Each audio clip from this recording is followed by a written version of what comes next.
To start, here's some context. My wife and I had been trying for a kid for a while. We first decided that we wanted kids back during the pandemic, but chose to wait a few years for things to open back up first.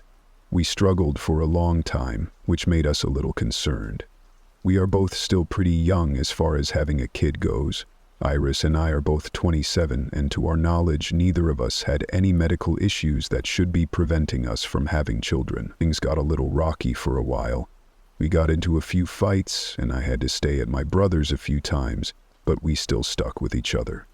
Finally, though, by some miracle, Iris got pregnant, and a few months later we found out we were having a baby boy. Things were looking up, and quite honestly, we were just happy to be having a kid. It felt like those years of stress and arguments had washed away over the past few months. Well, in hindsight, that's easy for me to say. I didn't have to go through the hard part of having a kid. Is that rude to think about?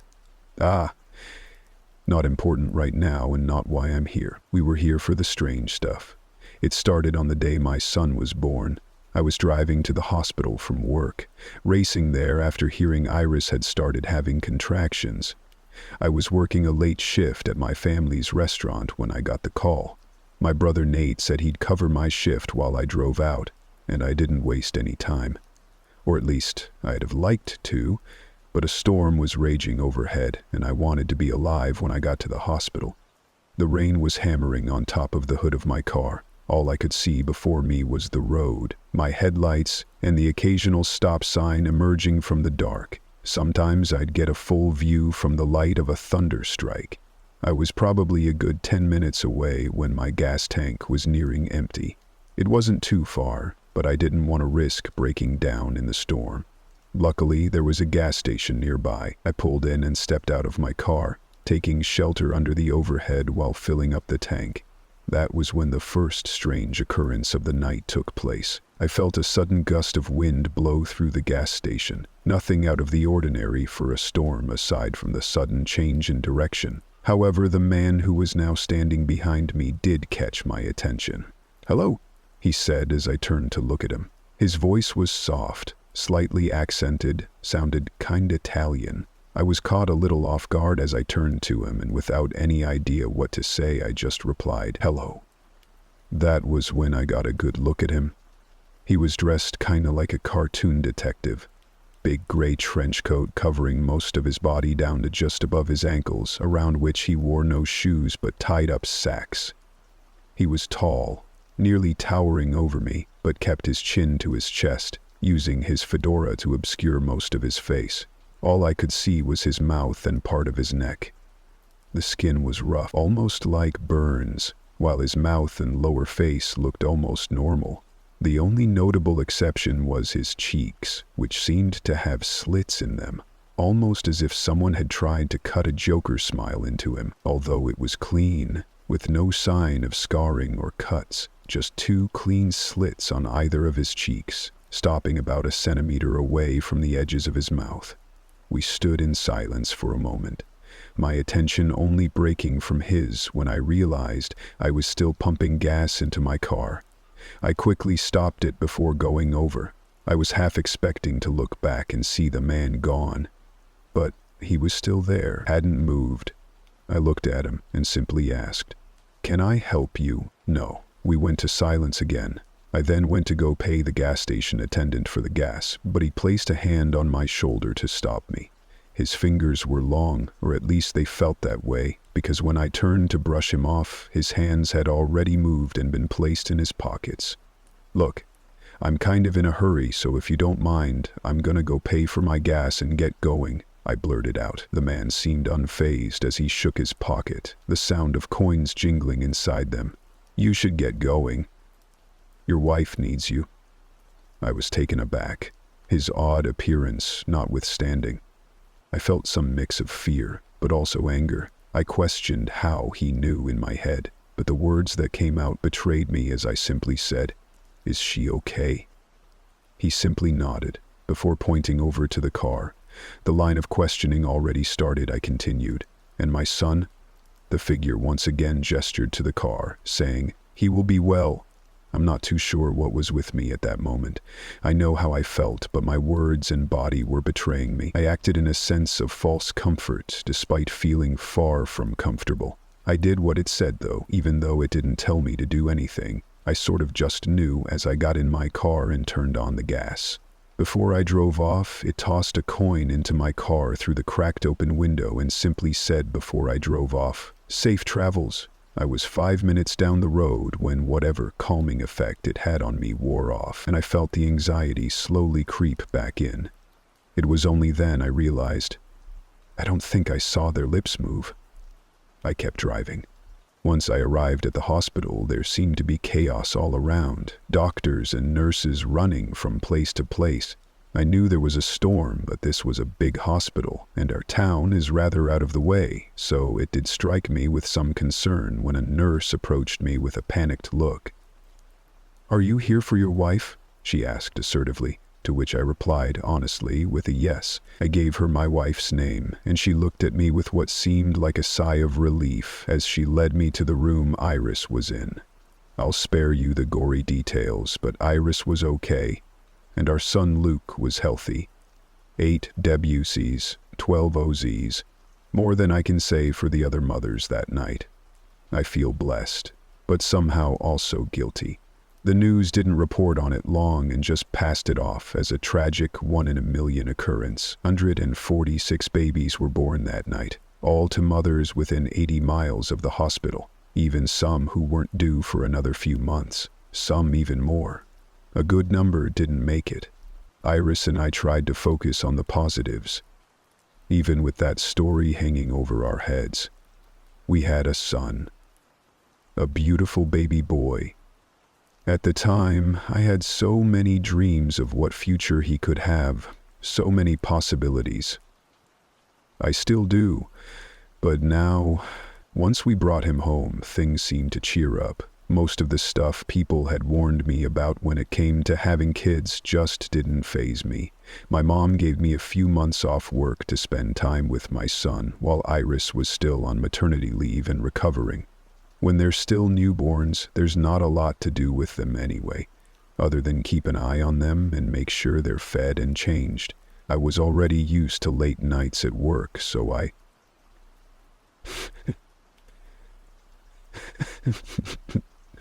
thought it was at the window again. I should probably explain that.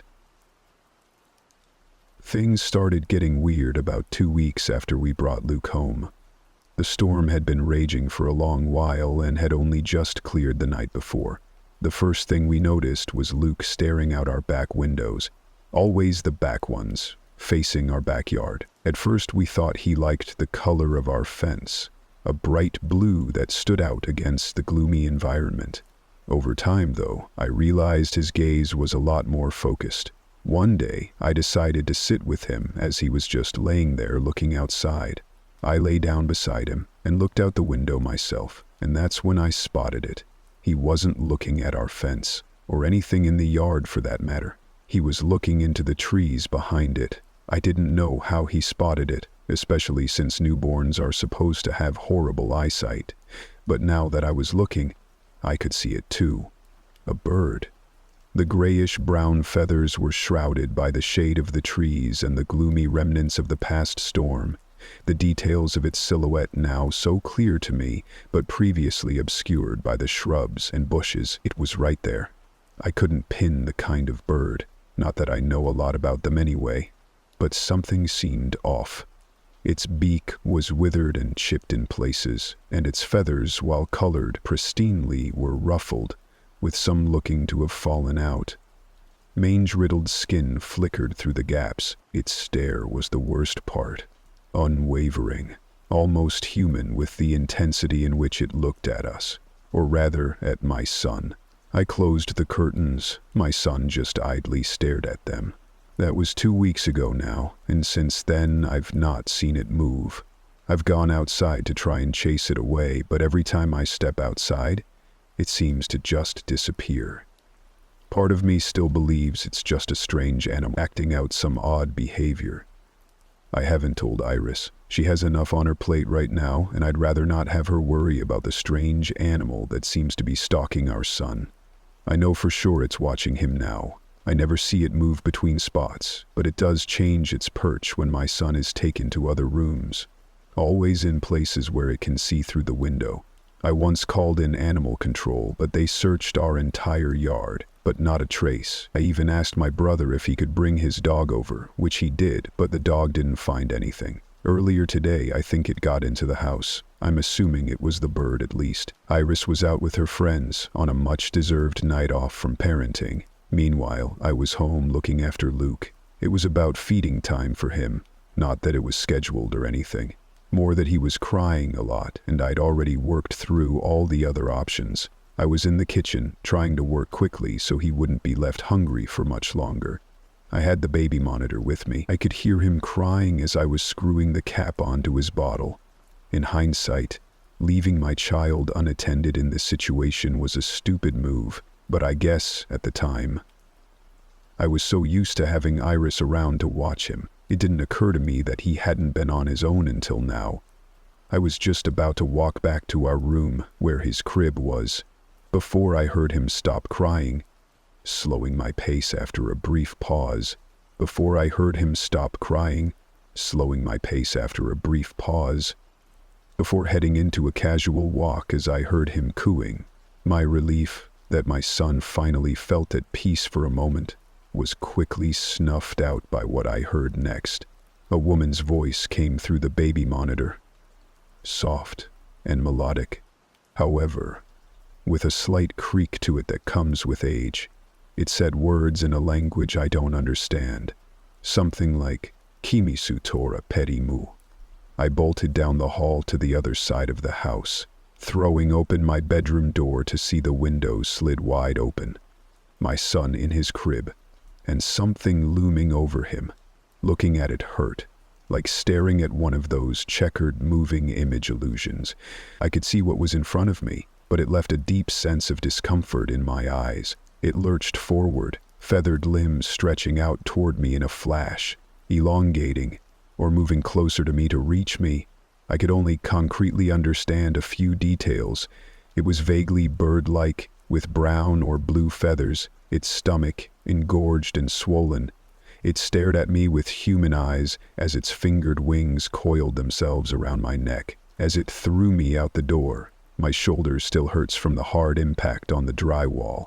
The thing looked down at my son once more, its elongated face mere inches from his, as it spoke once more, whispering this time, before turning to me once more, the eyes on either side of its face. Faces, whatever it was, looking right at me with human eyes. Finally, it spoke English, its finger extending out as it pointed directly at me.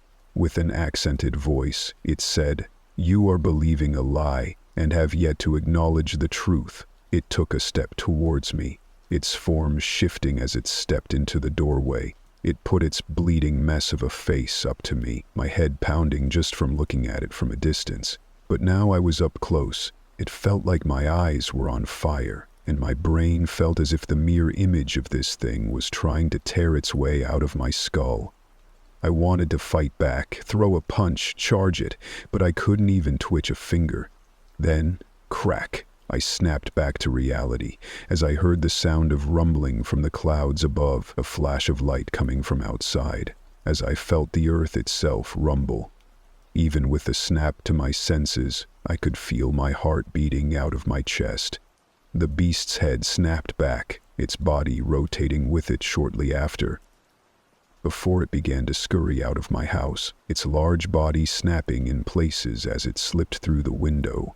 Once I saw it leave, I clambered to my feet and charged in, slamming the window shut, latching it up as I saw the being return to the woods behind my house. It's been a few hours since then, and I've not left Luke's side. I've texted Iris she is on her way back home now. Once she gets here, we take Luke and head to my mom's place. I told her it was a break-in and that I don't feel safe in my own home. I don't think she'd believe the truth. It came back to the window a few times since. It doesn't seem to be able to enter the house, kinda like a vampire. It's gone now, though. I've not seen it in a couple of hours. No sign of it in the tree line either. I'll keep you guys updated if anything happens. But for now, I'm just gonna try and get away from here.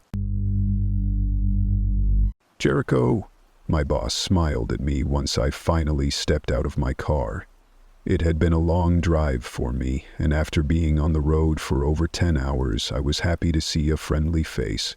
He was an older man who wore his weight well.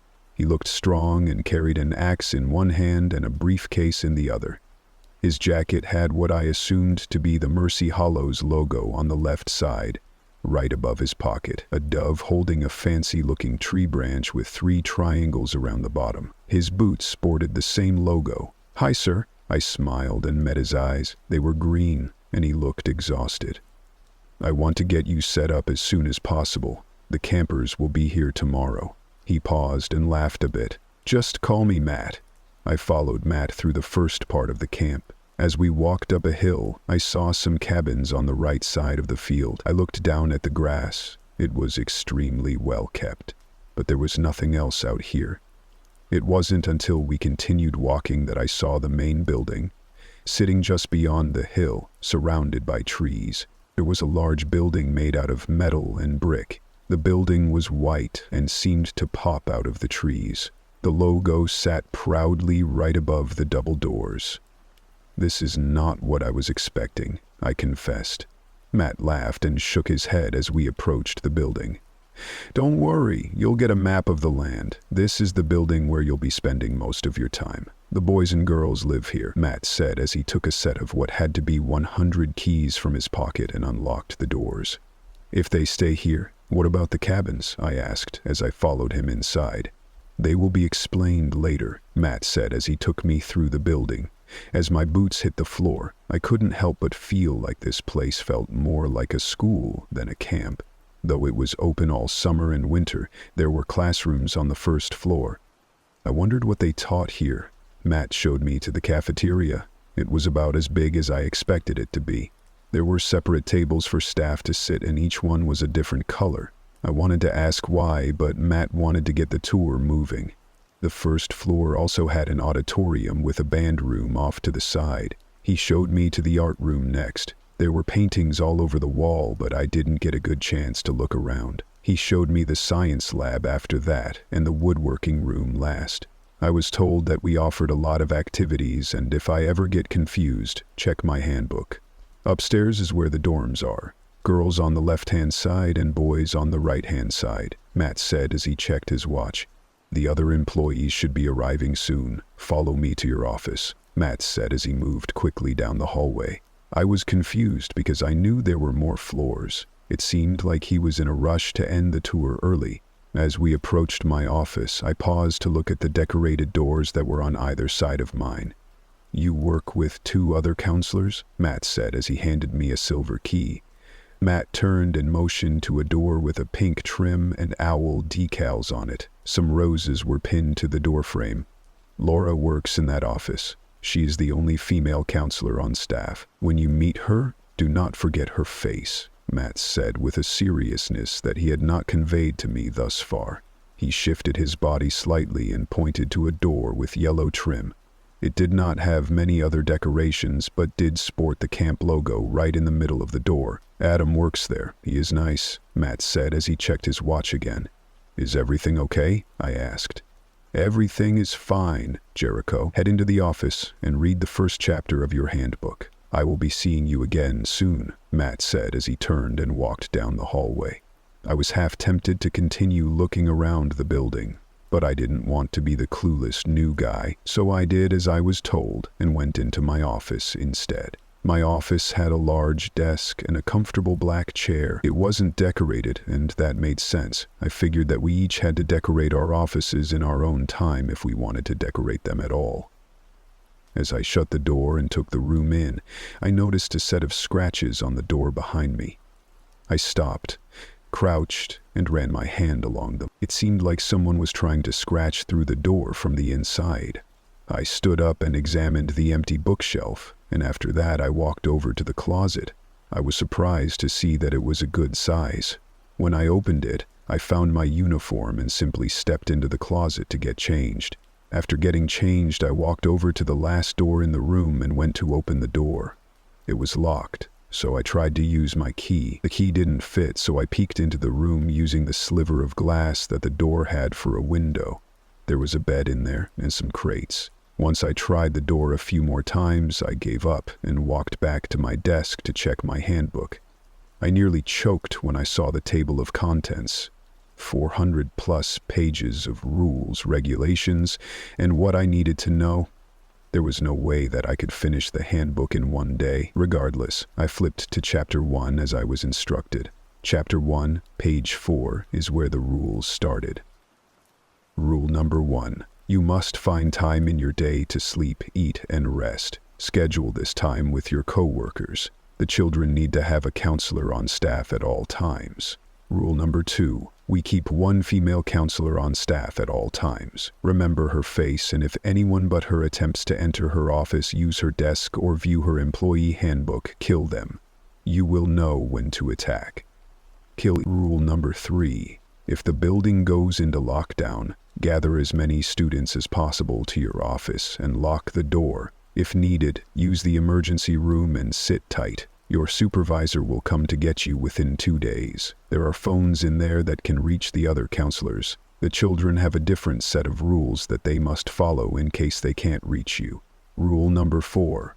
The off-site cabins are never to be used or explored. Rule number 5. We only offer this camp for kids 12 and 17, and rarely is anyone 12 or younger.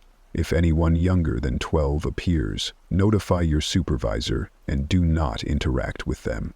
Rule number 6. Wayne oversees the fire tower. Do not call him unless there is an emergency. His number is attached below. Rule number 7. If the containment units fill up, please call this number. Redacted. Rule number 8. If anyone comes to you and tells you they saw God, lock them in a containment unit and do not go back to retrieve them. They have been marked and can't be saved. Rule number 9. Do not be surprised if any of the kids here exhibit abilities that appear to be otherworldly. We have staff to handle this, and they are welcome to stay here. Rule number 10. Creatures, objects, or buildings that set off the PAP, see page 8, must be marked by a red ribbon. If you cannot mark a creature, you must keep your eyes on it until the collection team arrives. Rule number 11. You are the last line of defense for Mercy Hollows. It is your job to make sure these kids are safe and fed and to ensure their mental well-being is taken care of. Do whatever means necessary to complete your job, even if it is not listed on these pages. Rule number 12. If a bus from Littlebrook High School arrives, lock down the school and ready your service weapon. Rule number 13. If a bus from Green Ridge High School arrives, lock down the school and ready your service weapon. 13A. There is a list at the back of the book of locations that function similarly to the ones listed in Rules 12 and 13. Read the list and memorize it. These are the rules that should be remembered at all times. Throughout the chapters in this handbook, you will find other ones. Do not worry about losing this handbook. It will always find its way back to you. As I shut the book, a wave of emotions washed over me. I barely had time to process before the door to my office flew open. A blonde woman wearing a Mercy Hollows baseball cap met my eyes. "Do you have your service weapon?" the woman asked me. "What's your name?" I asked as I slid out of my chair as fast as possible. "Laura," she said as she moved her eyes to examine me. I had no frame of reference for what she was supposed to look like and was concerned that I was being tricked. I was protected. I mean, if the rules were to be believed, that was a very real possibility. I stammered, but before she could answer me, a loud screech rang through the hallway. "Hide!" Laura snapped and rushed at me. She took me by my wrist and we slid under the desk. "What?" I went to ask what was going on, but she moved her hand up to cover my mouth. As we sat there, I could feel my body start shaking. I kept my eyes trained on the window in front of us. Slowly, a pair of large red eyes appeared in the glass. I could feel my eyes widen before we heard it speak. "Hello?" the creature asked. It sounded like it was speaking through an old phone. We could hear it walking around. It sounded wet. I could hear its feet hitting the floor with a loud flop. It sounded like peeling deli meat apart. "Hello?" the creature asked again, before its head suddenly appeared in front of us.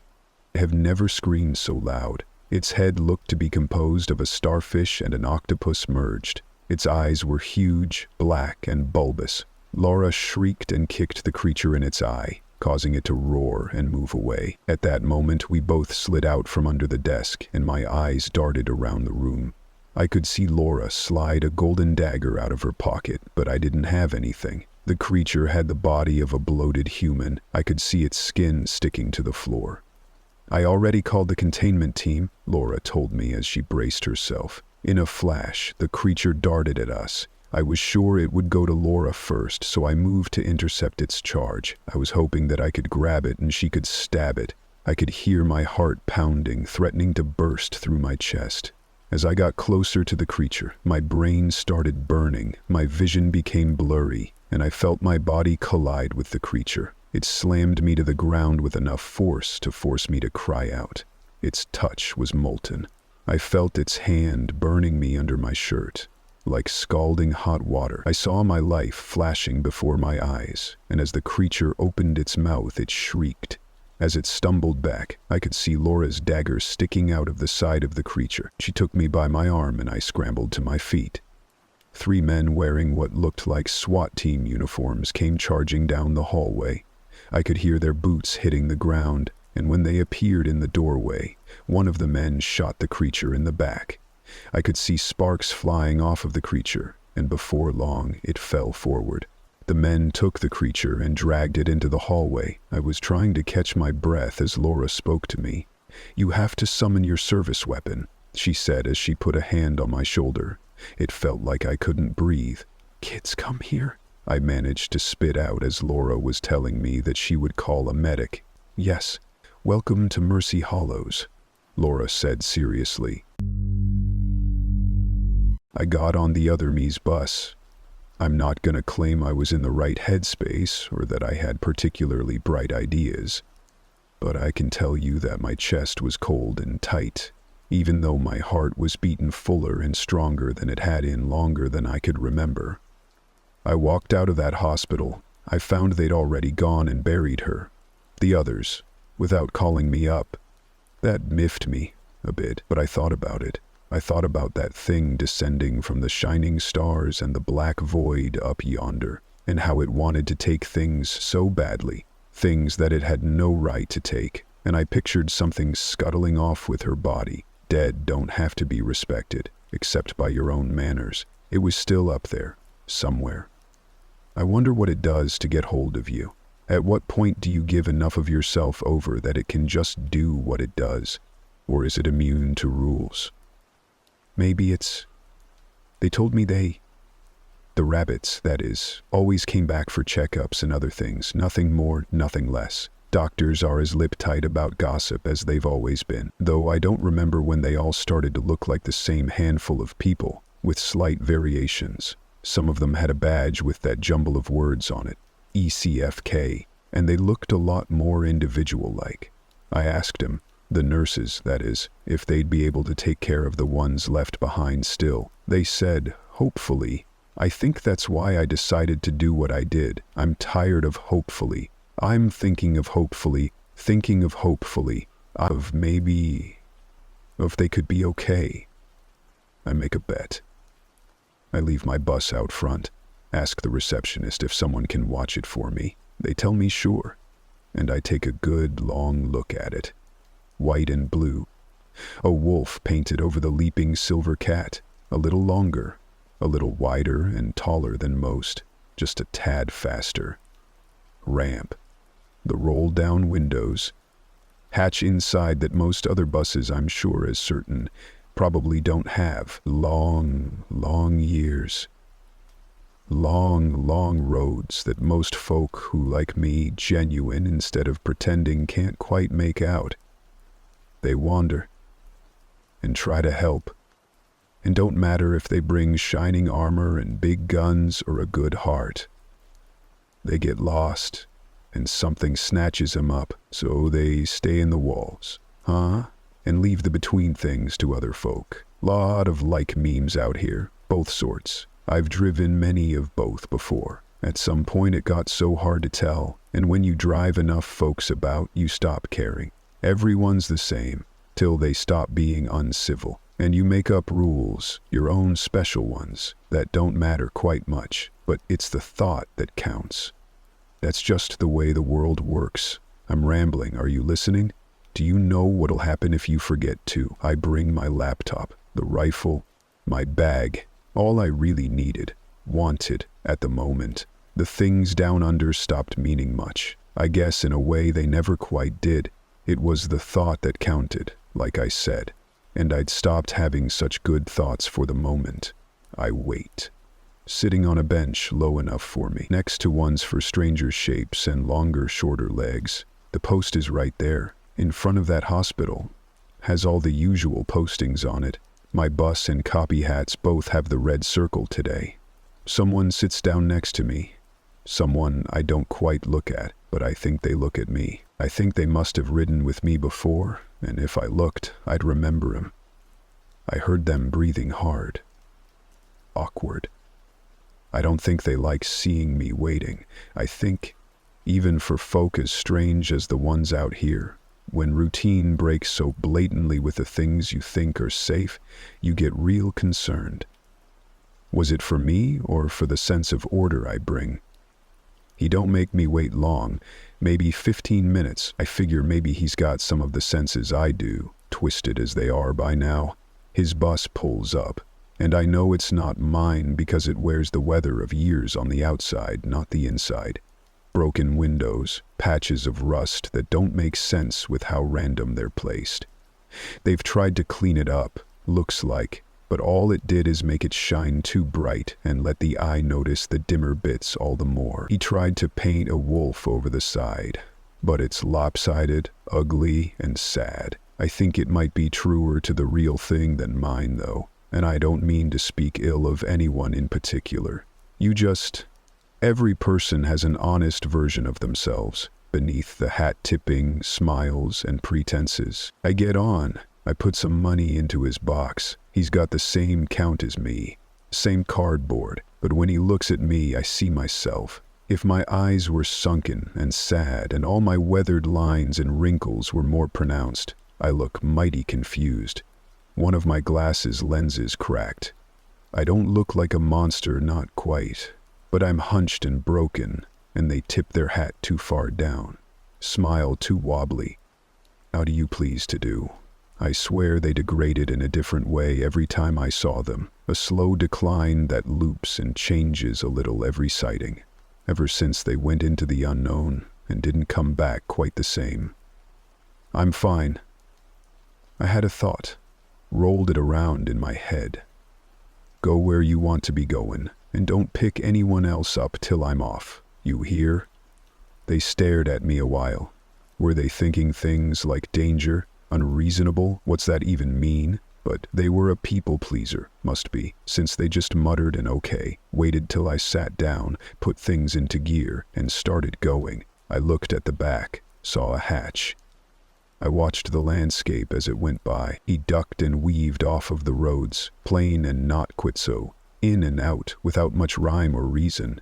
He was jittery, paranoid, would do slight swerves or even stop outright for as long as minutes at a time, like he expected the world to come crashing down around him whenever it so pleased, but he kept going. He stopped sometimes. At the posts, I saw folk debating getting on, referencing the signage and white papers with all their pictures and symbols and words, and they seemed to make sense to some more than others, and I saw at least two look at me, specifically, one relaxed, and the other tensed. Whirled out of order, someone tried to get on, tapped the door. I noticed then he had scribbled slips taped all over the inside, with polite, mangled phrases. On you get to Goodwell, no thieves loved just you. Practically illegible garbage versions of the sentences I and so many others used as charms. I suppose it was for the best. You don't want polite eyes your way when you don't know quite what it means. After that knock, he stopped trying to let people on. Well, rather, He stopped, freezing up and wondering what he was supposed to do, how to walk the fine lines, where my words meshed with his wants and others. I was waiting to see if he'd try to make convo, to see where he'd stop, if anywhere. Maybe he'd just keep driving forever and I'd starve to death on the bus. Not that it was an actual danger, mind. I'd given him something. If I got off, I'd be voiding a transaction, or at worst putting him in trouble instead of me. Besides, I'd said go where you want to be going, never said nothing about when or where to stop, or that where I ended up mattered, and I'd plainly put a "when I'm off" statement at the end. Funny thing, words, intent, and the dotted lines both matter, and if you're not careful, you can back yourself into a corner you can never find your way out of. My mind went all the way back to the day I'd seen him drive through that blizzard. Poor old copyhat. What mattered so much beyond that white light that the woman with the umbrella let herself get tangled in obligations and words, and who in the hell decided there were things out there that get to break the rules as much as they so damn please? Have I ever really told you much vivid about the world passing me by as I drove? Probably not. It was normal to me, so I painted a picture with my words, like I'd been told, till something got fuzzy in a way I didn't quite like. I'll give it another go. Right here and now, we passed by open grasslands that broke off into sub-streets and buildings from a dozen different countries that no longer had names for public lips. Rivers and lakes that stopped, came in, and ended where it didn't make a lick of sense. Water too bright or too dark. They'd tried to fit in architecture where it could only make sense in theory. Playgrounds, hallways, just sitting on or running through hills where nobody would ever think to have a need for him. If you paid attention to some of the watery places, you might see those old water park tubes, or white tiles sprinkled in. Signage for beaches and pools. There were buildings built where road stops should be, and some of them made sense. Other times you'd see an office section or an elevator that might go in one sitting all exposed out in the open. Deserts got especially weird. Holes black as tar that went who knows where. Half-glass handfuls of dunes. Strangers in strange lands try their best, I think. The ones who want to make a home somewhere new instead of just slink into someone else's. People with bad intents more often than not just want in to cause harm. They don't care about having something of their own or fitting in a space they think is decent. They just want you to not quite pay enough attention to them till they've got a knife in your back. Do you, dear, do you feed the deer? I heard Copyhat's voice in front of me. I pulled back from my thoughts, fixed on him. We went into woodland. I heard hooves in the distance, gently plodding, keeping up better than they might have been able to if they were regular sorts. I have, a couple times. Why? I asked.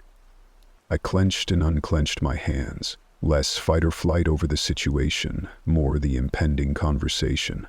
I want to feed the deer. Everyone needs to eat. We have to have diners. We have to have jobs. We have to have people willing to take us to places we can eat and have jobs.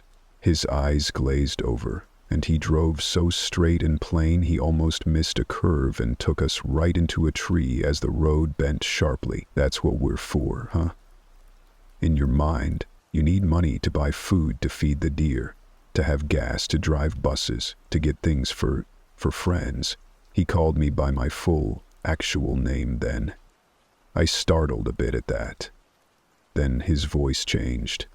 Hey, Jex, was I ever a good friend? I remembered something that put me on edge and made my guts twist with guilt and remembering. The deer moved a bit slower. The bus slowed the same. The world got quieter, like the whole of it was taking careful steps. It got quiet enough that I panicked, almost. I did not want them to come. I forget them, in particular, for a reason. And they only came when it was quiet, so low you could only make out learned sounds. I saw the birds leave for safer pastures, but I still heard their song, just slightly. A bit of static overlaid it briefly, then it went away as something righted its manner of speaking. Sometimes they were quiet, completely. Sometimes they weren't. I think you could have been. I saw a younger fellow there. I think you then in the driver's seat, and he was real scared. I think I've made a mistake, JX. I don't think we're... Shit. I need to get them. Someone has to pick them up if I don't come back. The words of someone that weren't there anymore whispered in my mind, shaking voice. Nobody would lift a finger, not if they had to go where they weren't meant to, if they didn't know if they'd come back. Cowards. That diner, where they treated me so kind, and I saw him and you sitting there. He took me wherever I wanted to go. If I hadn't, we weren't supposed to go. I saw them mimic one of my gestures, hand gripping the wheel so hard I heard a crack of whitening knuckles. I know everyone wants to be where they want to, not where they're meant to. And there's all sorts of ways you can take that. I tried. For a very long time I tried. And I wanted to show you. I wanted you to know I could too, when he came back, when you came back. But things changed, and I had to learn again.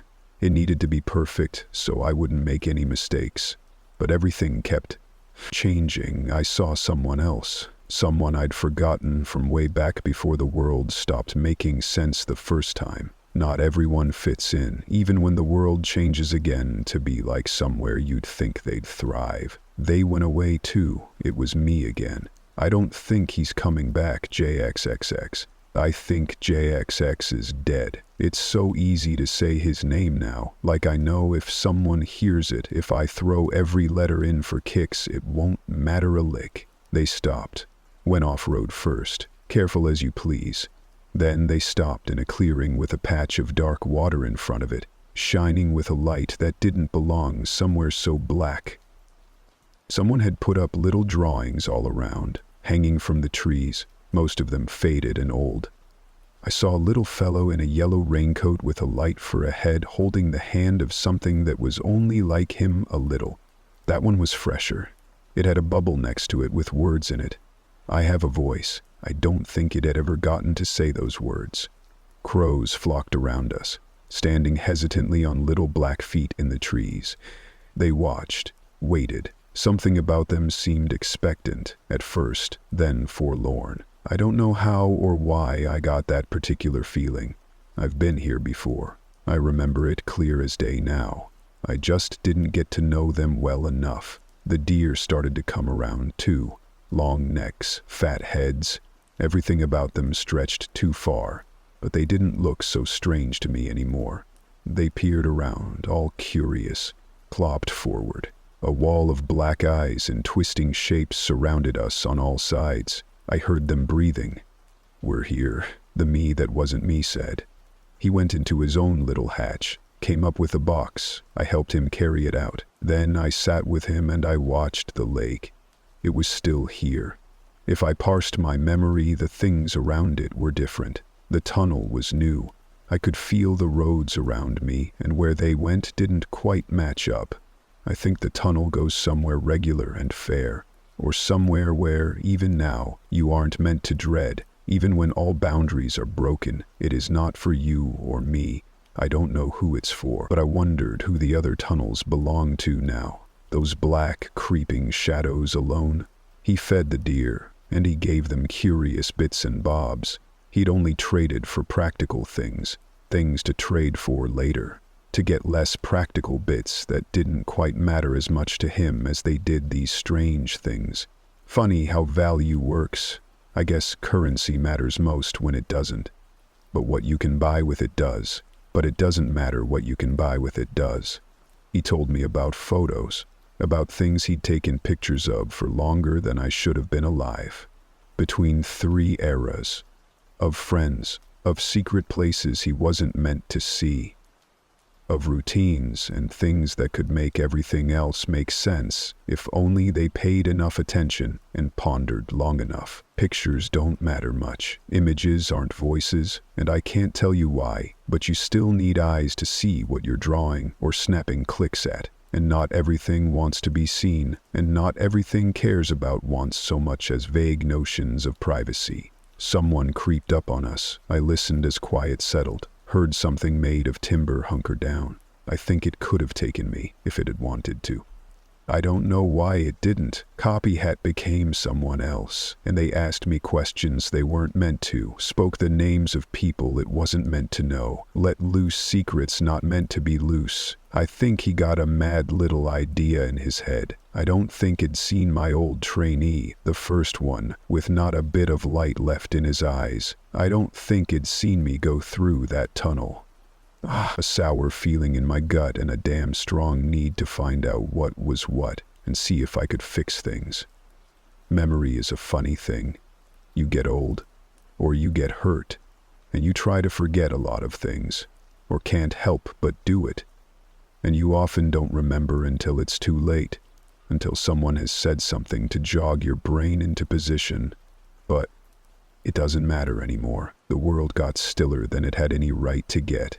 I heard the sounds of normal things, bells, familiar songs you'd hear played over the radio, someone moving a box, a carton of milk being jostled, the whoosh of a bus door closing, the sound of wheels crunching on gravel, quiet forests, traffic, mail shuffling into place. I heard a gunshot ring out.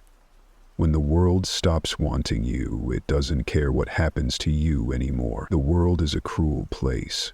So sometimes it only allows mercy when it shouldn't have been needed in the first place. A staticky voice rang out somewhere behind me. Humane kill. Trophy. It sounded strangled, but it didn't take the body. The normal sounds of the world retreated. The deer came closer now. Their expressions changed in a way I couldn't quite place. Their breathing became a struggle. They bent their long necks down, licked the forehead of the fallen where the blood was welling. I don't think they were animals. Not quite. I think they were just curious. I think that, when I counted, a handful were missing who weren't supposed to be. And I don't think they'd been shot. I went into their hatch. Privacy is dead when the person keeping secrets is.